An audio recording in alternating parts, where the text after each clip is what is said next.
뭘 안 하시고 악보 그대로 부르셨는데 그것도 이상한 것 같습니다. 감사합니다. 예, 오늘 말씀 전해 주실 목사님은 양경석 목사님이십니다. 우리 서울 서부 노회와 교류하는 미국 서중노회 소속 목사님이신데요. 이제 내일 우리 서부 노회가 개최가 되는데 또 노회 참관차 또 방문을 하셔서 또 저희 교회에 오셔서 말씀을 전하시게 되었습니다. 한 3년 전에 우리 교회에 또 오셨다 그렇게 말씀을 하시는데요. 또 나오셔서 말씀을 전하실 때 또 은혜의 시간이 되시기를 바랍니다.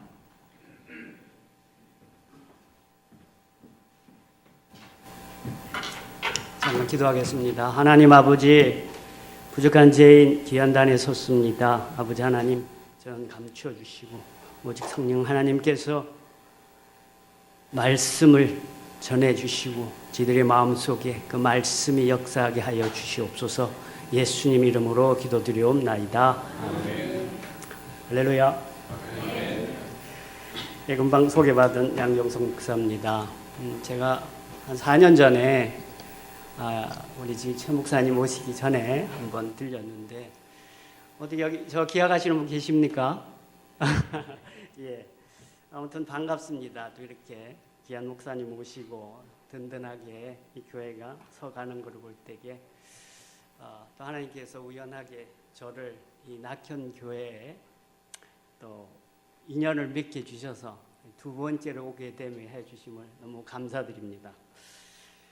예, 오늘 말씀은 호세아서 14장 1절로 8절의 말씀인데요. 제목이 이슬 같은 하나님의 은혜입니다.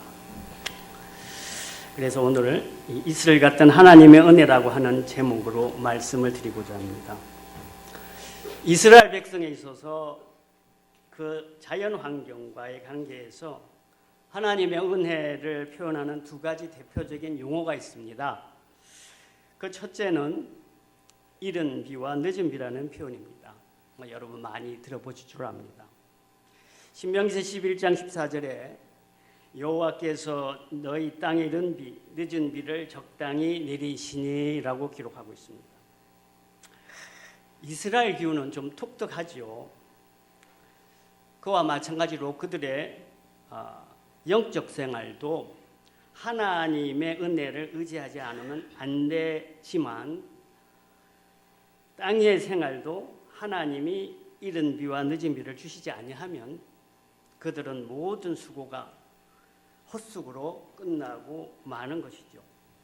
특히 이스라엘은 우리 한국과 반대로 10월에 씨를 뿌립니다. 10월에 씨를 뿌리는데 10월에 씨를 뿌리고 나면 그 다음에 봄에 추수를 하게 되는 것이죠. 그런데 10월에 씨를 뿌리고 나서 그 후에 하나님께서 이른 비를 내려주시지 아니하면 그 씨가 싹이 나지 않고 움이 트지 않으며 자라게 되지가 않는 것이죠. 그러면 씨 뿌리는 것이 다 헛수고가 되겠죠.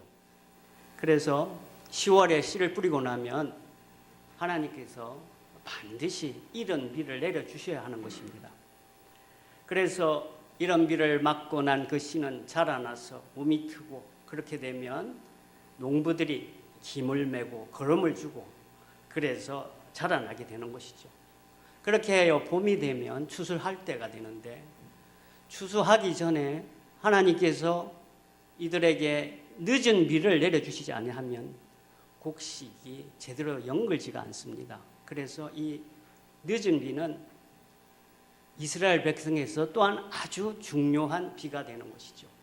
그래서 하나님께서 이 이른 비와 늦은 비를 주시지 아니하시면 이스라엘 백성들은 그 모든 수고가 헛되고 아무것도 되지 않는다는 것이죠. 그래서 봄에 늦은 비를 촉촉하게 내려줘야 한다는 것이죠. 바로 이와 같은 그 기후 관계에 따라서 참 하나님께서 내려주시는 은혜가 이른 비와 늦은 비와 같다라는 그런 표현을 쓰고 있는 것이죠. 그리고 또 하나 표현은 바로 오늘 제목 말씀같이 하나님의 은혜가 이스라엘에게는 바로 은혜라는 표현을 쓰고 있는 것이죠. 오늘 본문 말씀에 보니까 내가 이스라엘에게 있을과 같으리니 라고 말씀하고 있습니다. 이건 역시 이스라엘 향하신 여호와 하나님의 은혜를 표현하고 있는 것이죠. 오늘 본문 말씀에 보니까 1절부터 3절 말씀을 먼저 한번 잠깐 상고해 보겠습니다. 1절 말씀에 보니까 이스라엘아 내 하나님 여호와께로 돌아오라. 네가 불의함으로 말미암아 엎으러졌도다.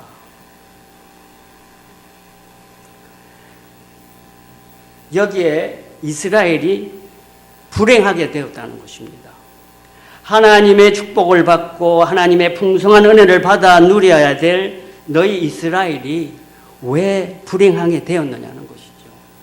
그것은 바로 이스라엘 너희가 불의한 일을 행함으로 그렇게 되었다고 1절 말씀에 기록하고 있죠. 불의함으로 말미암아 엎으러졌다. 그런데 여호와께서 1절 말씀에 보니까 여호와께로 돌아오라라고 말씀을 하십니다. 이 말씀은 하나님께서 하나님을 저버린 그들이 여호와 하나님께로 돌아오는 그 길만이 행복을 되찾을 수 있는 길이라는 것을 보여주고 있는 것이죠. 그런데 2절 말씀에 보니까 너는 말씀을 가지고 여호와께로 돌아와라 그렇게 얘기를 합니다. 1절에는 여호와께로 돌아오라 그렇게 말씀을 하시고 나서 2절에는 너희는 여호와께로 돌아오는데 너는 말씀을 가지고 돌아오라는 것이죠. 바로 이 말씀은 회개의 방법을 가르쳐주는 하나님의 말씀이지요. 진정한 회개는 감정적인 그런 눈물을 흘리는 것으로 끝나는 것이 아니라는 것입니다. 하나님의 말씀의 지적에 따라서 내가 하나님 앞에 어떤 불의를 행하였으며 하나님께서 내가 얼마나 떨어져 있는가 하나님의 말씀의 지감에 따라 회개하고 우리는 하나님께로 돌아오는 것이라는 것이죠. 하나님의 말씀 앞에 나는 제대로 하나님과 함께 하나님 가까이 있었느냐? 하나님 앞에 과연 나는 어떻게 믿어왔느냐? 하나님 말씀을 비춰볼 때 내가 과연 어그런 길로 간 적이 없었는가? 그것을 바로 알고 깨닫고 돌아오라는 것이죠. 그래서 하나님께서 말씀을 가지고 돌아오라고 2절에 기록하고 있는 것이죠. 3절 말씀에 보니까 우리가 아수르의 구원을 의지하지 아니하며 말을 타지 아니하며 다시는 우리의 손으로 만든 것을 향하여 너희는 우리의 신이라 하지 아니하오리니라고 했습니다. 그들은 땅 위의 권력을 의지했습니다. 아수르의 세력을 의지했습니다. 세상의 권력을 의지하고 우상 숭배에 빠졌던 것입니다. 바로 그러한 죄에서 돌이키라는 그 회개의 내용을 우리에게 지금 보여주고 있는 것이죠. 회개는 마음의 그릇을 깨끗이 비우는 것입니다. 회개는 하나님 은혜를 내 마음에 받아들이기 위하여 내 마음의 불결한 요소와 내 마음에 잘못된 것을 깨끗하게 비우는 것이 회개죠. 맛있는 음식을 채우기 위해서 우리는 그릇을 깨끗이 씻고 깨끗이 닦고 그래서 깨끗이 비워두는 것이 아니겠습니까? 바로 이와 같이 내 마음의 것을 깨끗하게 비우고 청소하고 정돈하는 것입니다. 왜 그래야 합니까? 하나님의 은혜는 바로 마음의 그릇에 받는 것이기 때문이라는 것이죠. 마태복음 3장 2절과 마태복음 4장 17절 말씀에 보면 세례 요한과 예수님께서 하신 말씀이 맨 먼저 하신 말씀이 무엇입니까? 회개하라. 천국이 가까이 왔다. 그렇게 말씀을 하고 계시지 않습니까? 하나님의 은혜를 받아들이는 가장 기본적인 준비가 바로 회개로 말미암아 마음의 그릇을 준비해야 된다는 것을 본문에서 강조하고 있는 것이죠. 그러고 난 다음에 하나님의 주실 은혜를 이슬과 같다라고 기록하고 있는 것입니다. 이 말이 무슨 말입니까? 여러분, 이슬 내리는 것을 본 분이 계십니까? 눈이 아주 밝은 분이라면 혹시 보실 수도 있을지 모르겠습니다. 그러나 저는 보지를 못했습니다. 또 이슬이 비처럼 많이 내리면 보실 수 있을지 모르겠습니다. 그런데 하나님의 은혜를 이슬 같다고 한 것은 바로 얼른 느끼지 못한다는 것이죠. 얼른 못 느낀다는 것입니다. 여러분 혹시 여름철에 너무 더워서 잔디에 누워있는 가운데 이슬이 내리는 것을 보지는 못하지만 시간이 흐름에 따라서 옷이 촉촉하게 젖는 것을 여러분들은 많이 경험해 보셨을 것입니다.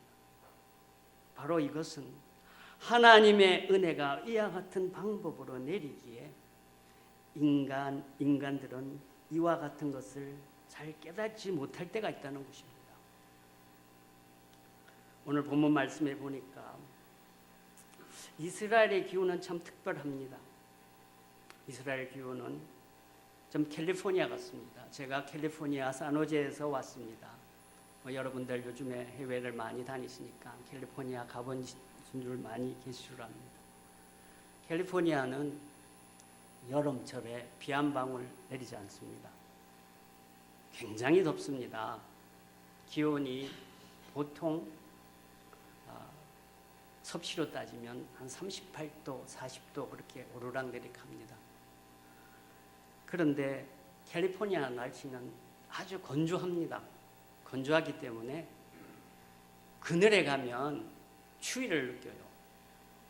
그런데 햇빛에는 아주 따갑고 그 햇빛이 굉장히 강렬합니다. 그런데 이스라엘 기후가 이와 비슷합니다. 그런데 캘리포니아 다른 점은 무지하게 더운데 거기는 지중해성 기후로 인해서 무지하게 무덥습니다. 여름에는 너무나 무덥기 때문에 더군다나 비 한 방울 오지 아니하기 때문에 그 여름철에는 산천초목은 시들고 생명을 유지할 수 없을 정도로 그런 정도의 무더위 속에서 어려움을 당합니다. 그런데 그 지중해에서 많은 수증기가 그 무더운 태양열에 의해서 증발이 되어서 밤에는 이슬이 내리는데 우리가 상상할 수 없는 그러한 이슬이 내립니다. 우리가 보통 여기서 맞는 그런 이슬의 그런 종류가 아니라는 것이죠. 얼마나 많은 이슬이 내리는지 이슬 맞은 옷을 짜면은 참 물이 짜질 정도로 그렇게 풍족하게 이슬이 내린다는 것이죠. 한낮에 무더위에 시들어지고 메마라진 그 산천초목이 생기를 바로 얻는다는 것입니다. 그 이슬 때문에.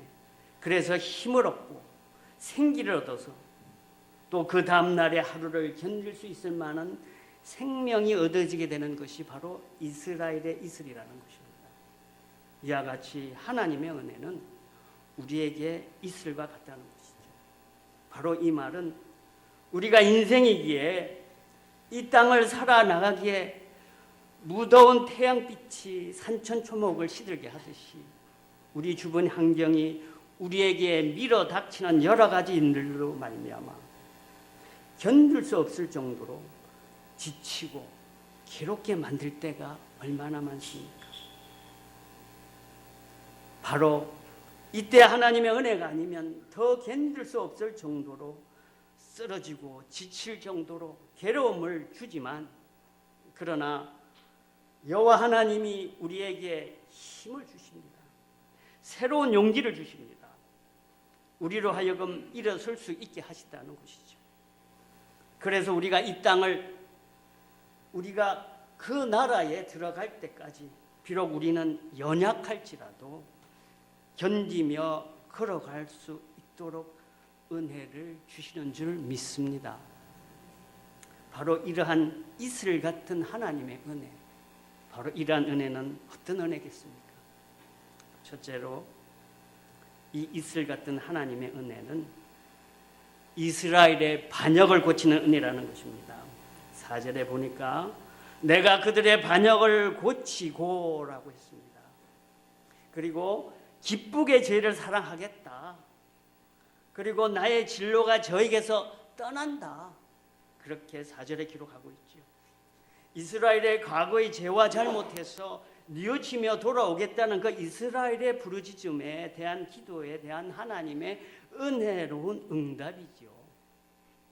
여기에 반역이라는 이 말은 히브리 말로 쇼바라는 그러한 말인데, 이 말은 배교라는 그런 의미가 있습니다. 즉 하나님과 등을 돌렸다는 뜻을 가지고 있는 것이죠. 이스라엘의 백성들이 하나님을 떠나서, 여호와 하나님을 떠나서 베델과 단에 우상을 세우고 숭배한 사실을 바로 지적하고 있는 말씀입니다. 그런데 여기에 말씀해 보니까 그 반역을 고치고라고 그랬습니다. 바로 이 말은 이스라엘의 범죄는 영적인 질병과 같다는 것이죠. 그것을 바로 근본적으로 치료하겠다는 하나님의 자비로운 약속이라는 것입니다. 여호와 하나님은 바로 그러한 우리의 질병을 나무라시기 전에 그 병든 것을 고치는 방법을 우리에게 제시해 주고 있는 것이죠. 요한일서 1장 19절에 보니까 저는 미쁘시고 의로우사 우리가 우리의 죄를 자복하면 우리의 죄를 깨끗게 하실 것이요라고 기록하고 있습니다. 여호와 하나님은 우리를 창조하셨습니다. 우리의 몸과 우리의 영혼도 만드시기에 우리의 불행의 원인이 무엇이며 우리의 영적 질병이 무엇이며 우리를 괴롭게 하는 원인이 무엇임을 아는 바로 그 하나님이 우리가 행복하게 되는 길은 너의 반역을 고치는 길이다. 내가 그것을 고쳐주겠다고 하나님은 약속을 하고 계신다는 것입니다. 우리는 하나님은 아버지를 저버린 그런 폐역에 대하여 강하게 질책하는 것 그보다도 그 반역에서 돌이켜 아버지의 품으로 돌아오는 것을 너무 기뻐하신다는 것이죠. 누가복음 18장 18절에 15장 18절에서 24절에 보면 탕자의 비유가 나오지 않습니까? 아버지 하나님의 사랑을 그 탕자의 비유를 통해서 설명하고 있지 않습니까? 아버지의 품을 떠나 허랑방탕하고 불의한 삶을 살다가 그가 갔던 그 타국에서 흉년이 들고 돈 떨어지고 친구에게 배신당하고 그래서 있을 곳이 없어서 돼지우리에서 돼지를 치는 자로 전락을 한 그것도 모자라서 먹을 것이 없어서 돼지가 먹는 쥐염잼매를 먹어가면서 비참한 자리에서 생활하던 그 탕자, 그 상황은 바로 우리 인생이 내 마음대로 내 인생대로 내 사고방식대로 사는 그 인생의 불행을 묘사하고 있는 것이지 않습니까? 하나님의 말씀의 원리가 나에게 속박이 되는 것 같고 하나님의 간섭이 나에게 자유를 빼앗는 듯한 느낌이 들기 때문에 인생들은 이 하나님의 원리에서 떠나려고 하고 있지 않습니까? 그러나 바로 그 떠나려고 하는 바로 그때부터 인생은 불행의 길을 걸어가는 것입니다. 불행의 낭떠러지로 떨어지는 것입니다. 가장 절망의 낭떠러지까지 이르렀던 바로 그 탕자는 아버지의 집을 생각하게 되지요. 바로 내 아버지 집에는 얼마나 풍성한 것이 많은가. 그러나 내가 무슨 체면으로 아버지 앞에 가겠는가? 내가 어떻게 아버지의 아들이라고 감히 말할 수 있겠는가? 그런데 내 아버지에게는 내가 나에게 주었던 그 모든 것을 포기하고 내가 아버지 집에 돌아가서 나를 품권의 하나로 써주면 그 아버지의 집에 있는 그 품꾼들도 의식주는 풍족하게 해결을 하니까 그래서 내가 아버지에게로 돌아가겠다. 그러한 마음을 이 탕자는 갖게 되죠. 그러나 그 아버지의 마음은 어떻습니까? 아버지를 버린 그 아들의 행위는 괘씸하지만 그 아들이 돌아오지 아니할까? 밤마다 기다리는 그 아버지의 심정과 그 탕자의 심정은 너무나 달랐던 것이죠. 멀리서 남루한 옷을 입고 걸어오는 그 아들, 비록 모습은 남루하지만 분명히 바로 자기 아들입니다. 가까이 오니 아버지의 품을 떠났던 바로 그 탕자가 아버지여, 내가 하나님과 아버지 앞에 죄를 범하였습니다. 내가 아버지 아들이라 일컬음을 감당치 못하겠습니다. 나를 품꾼이 하나로 써주소서 라고 엎드려 집니다. 바로 그 모습은 범죄에서 돌이키는 자의 가장 비참한 그리고 아주 비천한 자기 표현이지 않습니까? 하나님 앞에 자기의 죄를 깨닫는 자는 이와 같이 겸손해집니다.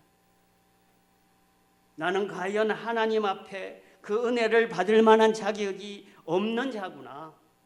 내가 어떻게 아버지의 사랑을 받을 수 있는 아들의 대우를 받겠습니까? 라는 탕자와 같은 심정이 된다는 것이죠. 그러나 그 탕자의 아버지는 아니다. 너는 내 아들이야. 너는 죽었다가 다시 살아난 내 아들이야. 잃었다가 도로 찾은 내 아들이야.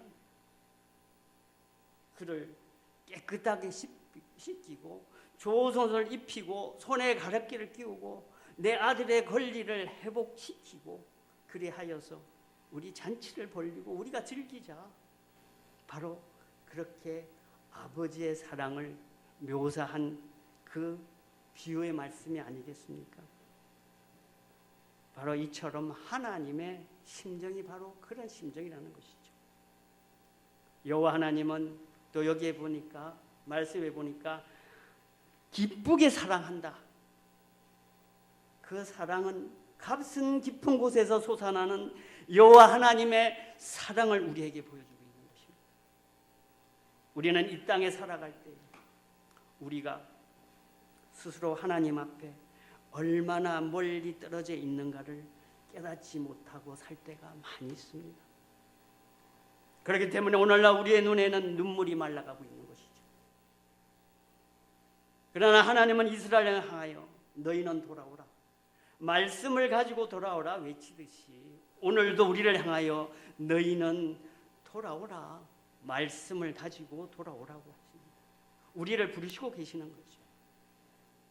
저와 여러분은 얼마만큼 주님과 멀리 떨어져 있습니까?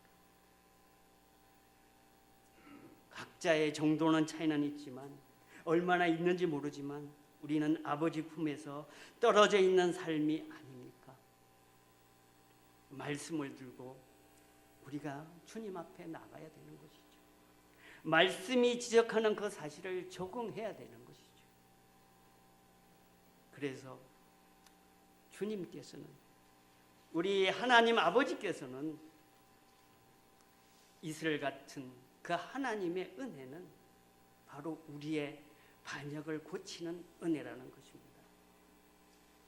두 번째로 보니까 이 하나님의 이스라엘 같은 은혜는 자라게 하시는 은혜라는 것이죠. 화초와 수목을 심을 때에 뿌리가 내리고 자라고 꽃이 피기를 원합니다. 여기 말씀해 보니까 여호와 하나님은 백합화 같이 피게 하겠다라고 기록하고 있습니다. 5절의 말씀해 보니까 그가 백합화 같이 피겠고라고 했습니다. 백합화는 그 지역에서 가장 아름답고 값지고 향기로운 꽃입니다.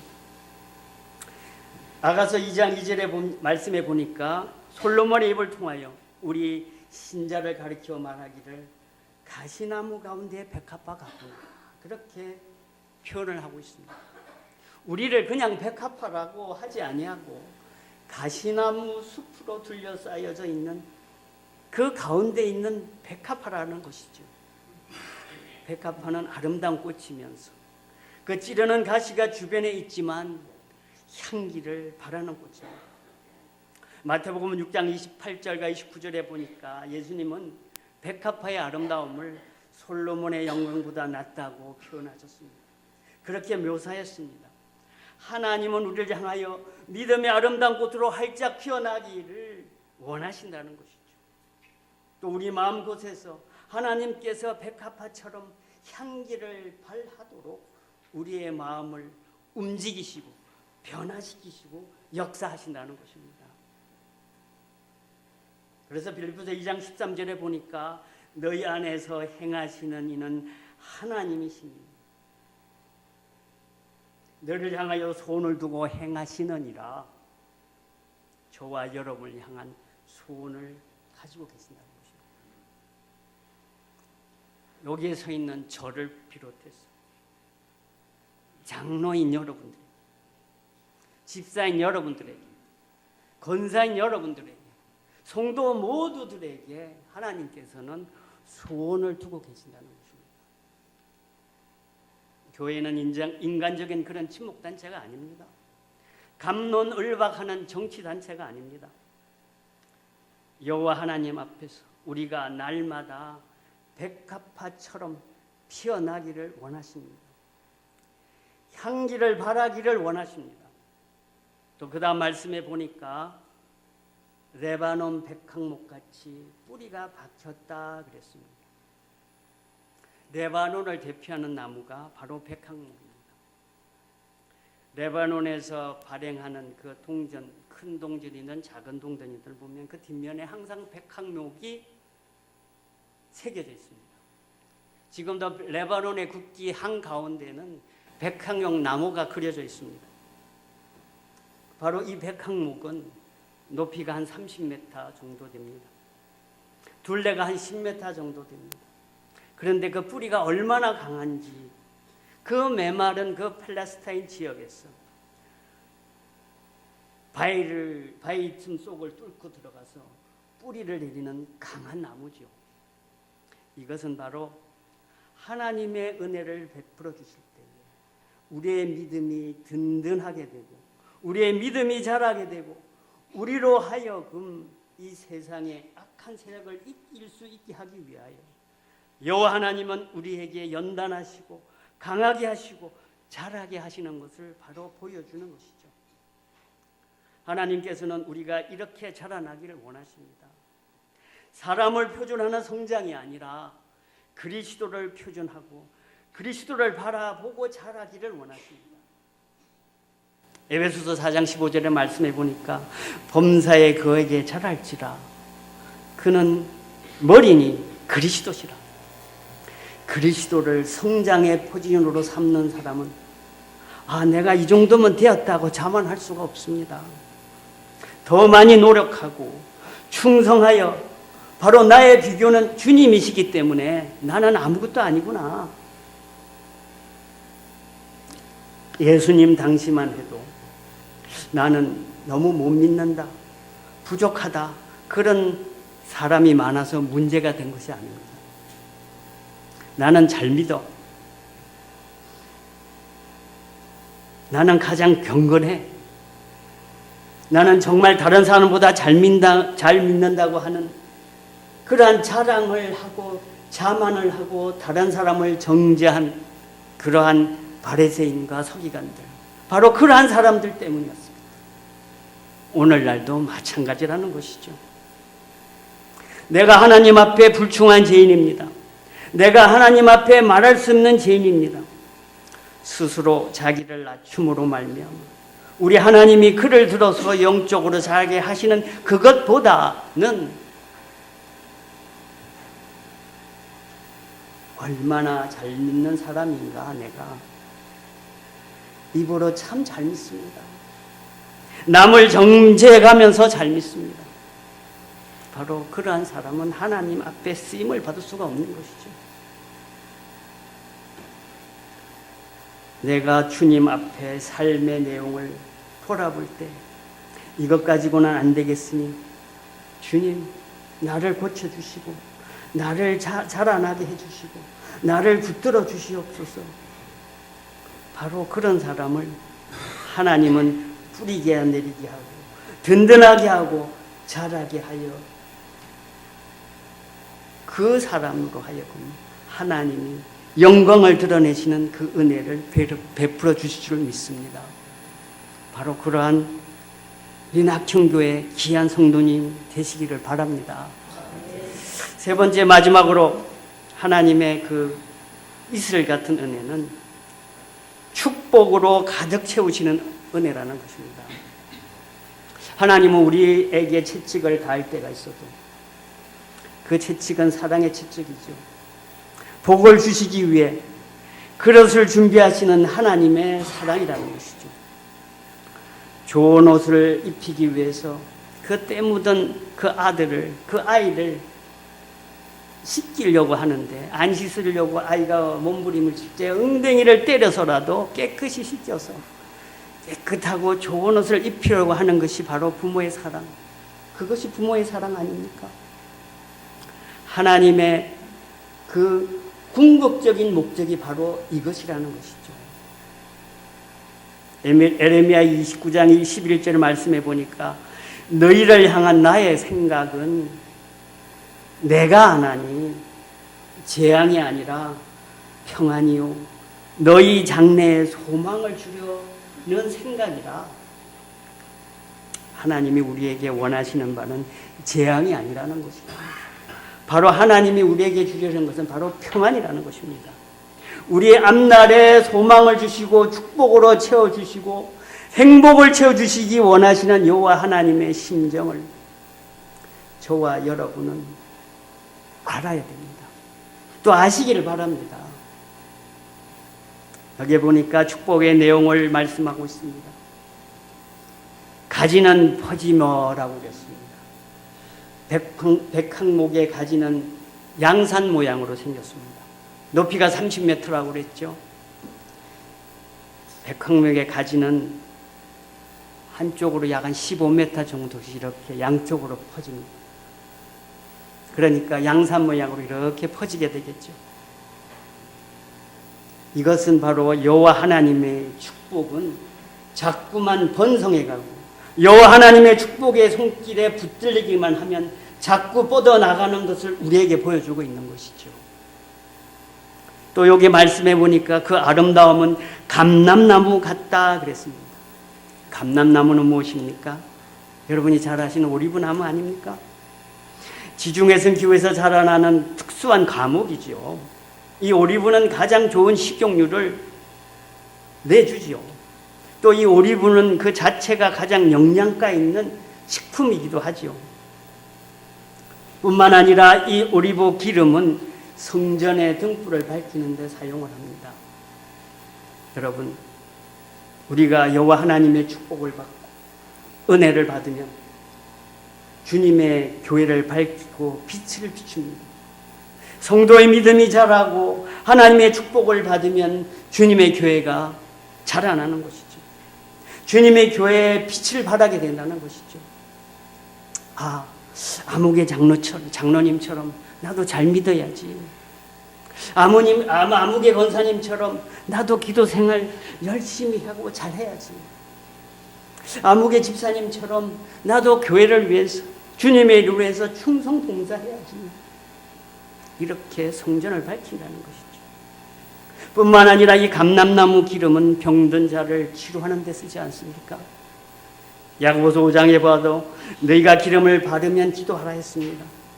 누가복음 10장에 보면 그 강도를 만난 그 선한 사마리아인은 기름과 포도주를 발라 주었다 했습니다. 그 기름은 그 당시에 약용으로 치료제로 쓰이는 그와 같은 요소였습니다. 우리가 하나님의 은혜를 받게 되면, 내가 하나님 앞에 축복을 받게 되면 이 축복이 내 자신에게만 끝나는 것이 아니라 아픔을 당한 사람을 치료해 줍니다. 불행에 몸부림치는 사람을 치료해 줍니다. 또 이 말씀에 보니까 향기는 레바논 포도주 같다 했습니다. 그 당시에 이스라엘의 가장 대표적인 농작물이 바로 포도나무이죠. 이 포도에서 나는 이 향기는 가장 아름다운 축복을 상징할 때 쓰여졌던 것이죠. 여기에 보니까 그 향기는 레바논 백향목 같다 그랬습니다. 백향목은 벌레가 먹질 않습니다. 그 나무의 특성이 벌레가 먹질 않아요. 왜 그런 줄 아십니까? 백향목은 그 나무에 강한 향기를 뿜기 때문이죠. 백향목은 향기가 가득합니다. 여러분 혹시 하나님의 축복으로 돈을 많이 벌으신 분 계십니까? 집안의 인테리어를 이 백향목으로 한번 만들어 보십시오. 온 집안이 백향목 향기로 가득할 것입니다. 여러분, 저와 여러분은 그리스도의 향기입니다. 우리에게 찌르는 가시가 있어도 우리는 예수 향기를 바라는 하나님의 백성입니다. 여러분, 우리의 축복 가운데 가장 큰 축복은 무엇입니까? 예수님의 향기를 바라는 것입니다. 아무개 교인을 보니까, 아무개 성도를 보니까 예수 향기를 느끼는 것 같아.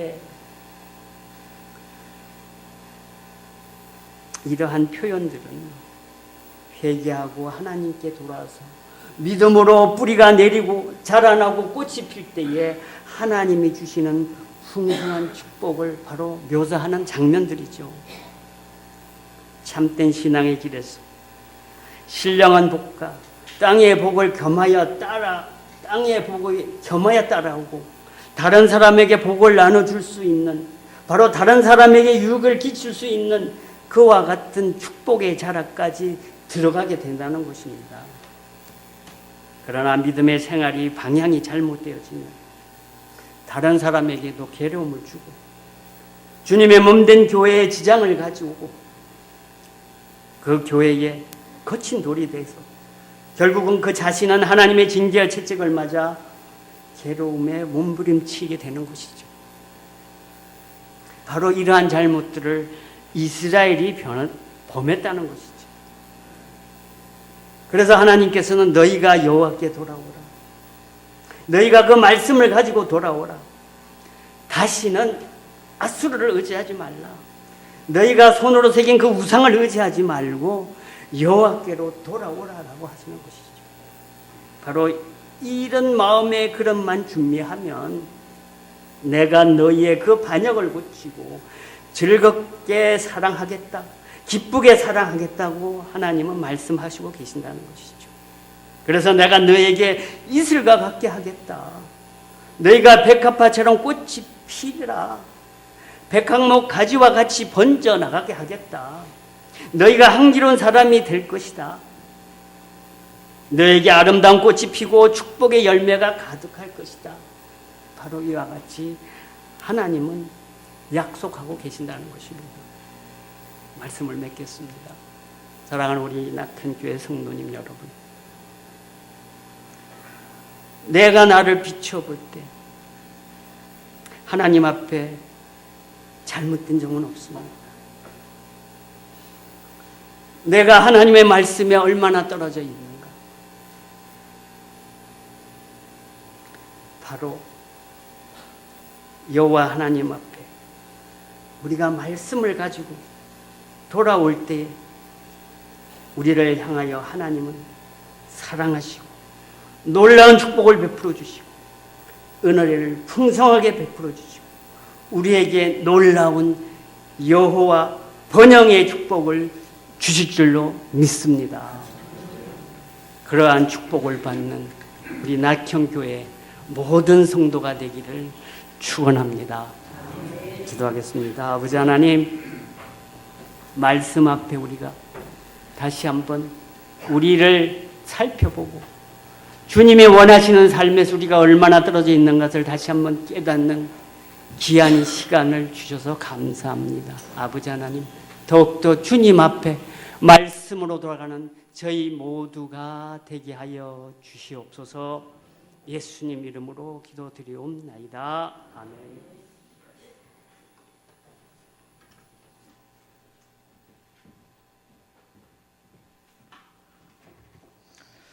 귀한 말씀 감사합니다. 우리 438장